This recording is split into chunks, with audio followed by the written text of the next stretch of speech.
Hi, welcome to another mini episode. I'm glad you're here on YouTube. Uh, wasn't one last week. That's okay though. Did I have a book to talk about? I want to say I didn't even have a book to talk about, so that's probably the reason why I didn't do it. But before we get into today's book, which is a cute, sweet, short read, um, let's look at my current TBR.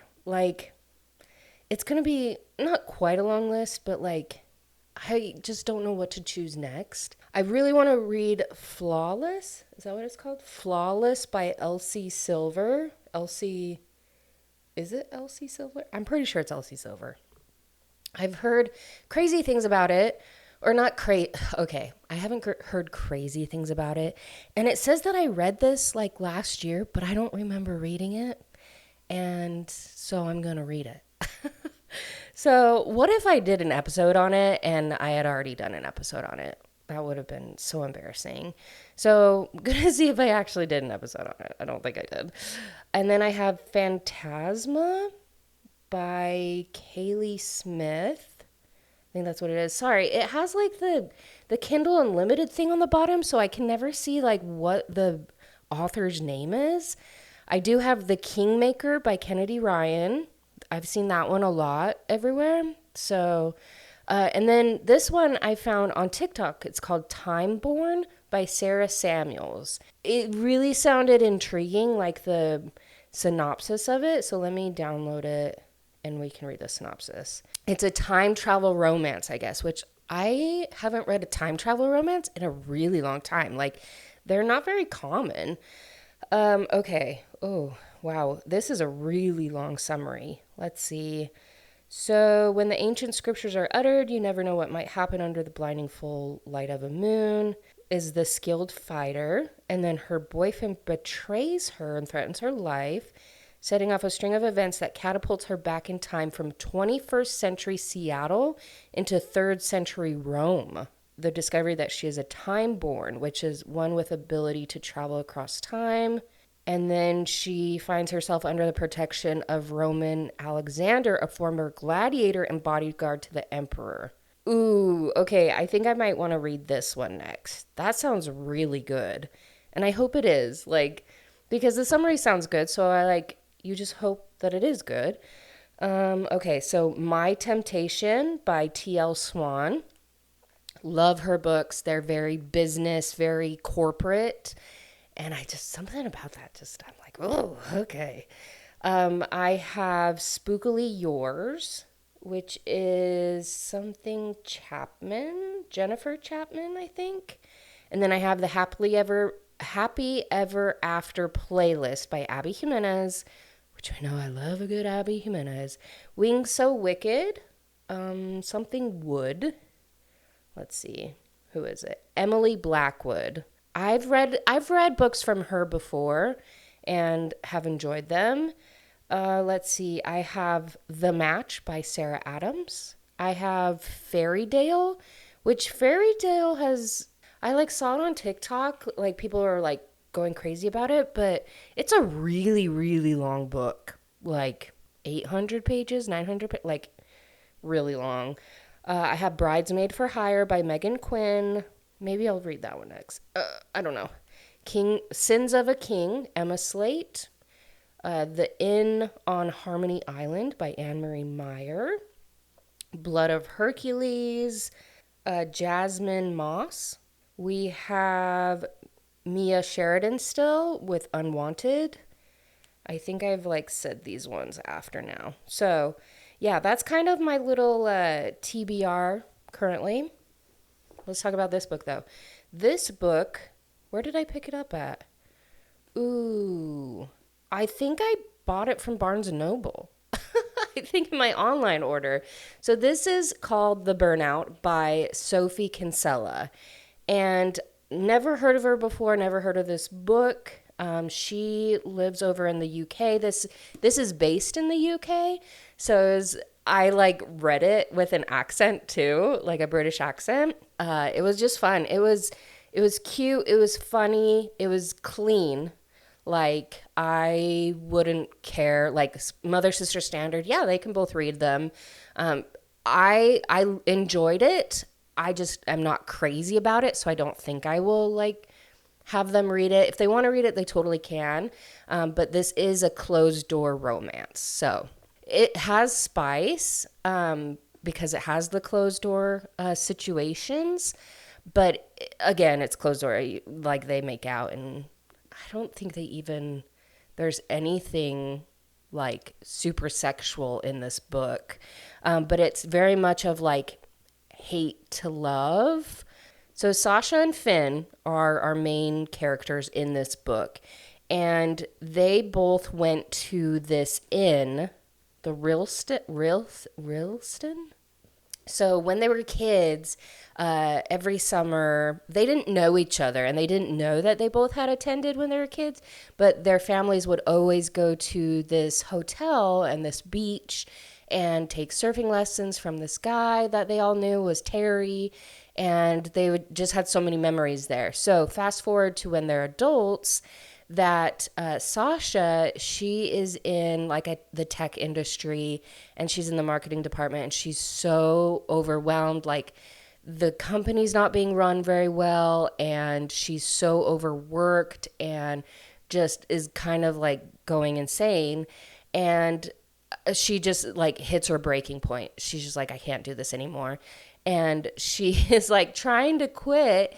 And they have this like little like this lady that is trying to like a wellness program director thing, and she's like trying to talk her down. And Sasha, like this book has humor, like like it has comedy, and Sasha tries to go and be a nun because she's like, I'm just gonna be a nun. Like I don't want any technology, I don't want anything. I'm off of sex, like nothing. I'm gonna try and be a nun. And the nun is like, no, that's not really how it works. Because the convent was right next to their office. And so that like little peace officer wellness lady comes in and is like, hey, like, come on, like you can come back. And Sasha is just so overwhelmed that she like walks into a wall and like passes out. So she wakes up and her mom's there, and she's like, hey, let's take 3 weeks off, and I'm going to send you to this hotel that you grew up going to. You're just going to have you time. Like you are just going to completely turn everything off. Like you just need some time. And so that's how she gets to the Rilston. And the Rilston is not what she remembers. So it's pretty run down now, and they have such quirky characters in this book that you just love them. It's like the small town romances where you just love all the small town characters. It's like that, but it's just at this hotel that you like love it. And she's like one of the only like visitors there, only guests. And so she's like right by the beach, and there's like a little bit of mystery in this book, which was surprising. It is kind of a slow book, I would say that. But with Finn, he's our main male character. We honestly don't know like really anything about him. Like that's the one frustration that I had with this book is like even till the very end, we didn't really hear his story of why he was burnt out. Like nothing really. And that was really frustrating because we knew all about Sasha, and this is a one point of view, like a single point of view. So it's just her. And so like you want to know more about him. He's the main male character. But yeah, I mean, we learn at the very end, like, what affected him and what made him come back there, but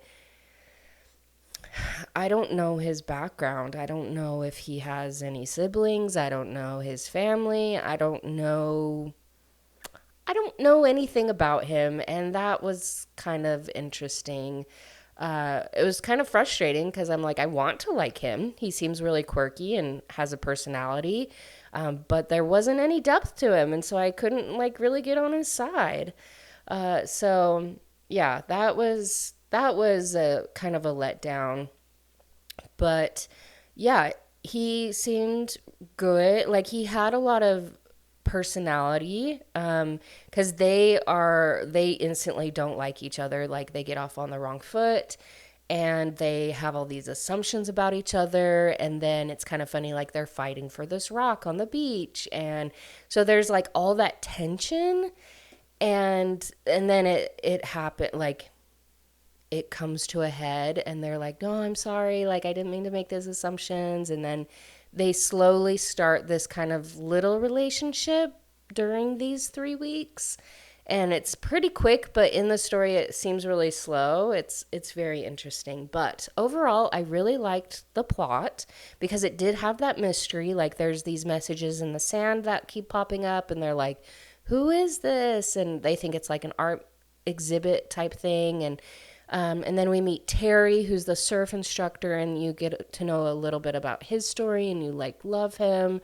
because I'm pretty sure he has like dementia now, and so they like throw this party for him that all the surfers or kids that he's taught how to surf like come about, and there's like so many of them, and it's super sweet. Like the characters they're kind to each other once they get past everything. Like everyone is kind and funny and like nothing nefarious, and it just is, it's a very sweet book, and I did enjoy it, and yeah, I would recommend it if you like a book like this. If you want just a quick cute romance, definitely pick this up. So that is the episode for this week, our little mini episode. Definitely follow and subscribe and all the fun things. I really do appreciate it. I think do want to pick up more. Actually, I think I want to tell my mom and sister about this author, Sophie Kinsella, because I really did like her writing, and especially because it's like a closed door romance that there's not anything really spicy. So it overall was really cute and good. Stay tuned for next week's episodes. And for the books, I need to gosh, I don't know if it would be helpful. It probably would be if I posted what I'm reading currently and what I'm about to read. So then if people want to follow along, I've just never been good at that. But I need to. I need to be better at that. But anyways, grateful for you guys. And let me know your recommendations for books. Like if you were like, oh my gosh, please put this up on your TBR list, let me know. Like put it in the comments down below. I'm open for anything. Even like dark romances. You know that they're not my favorite, but I am always open to reading them. Because sometimes I'm just like, ooh, let's get a dark romance. Will I start the Blood and Ash book this week? TBD. I think my best friend Kat is listening to it. What if she's already done? Ugh, I need to check in with her, and I probably need to read it soon. So anyways, grateful for you guys, and I'll see you next time.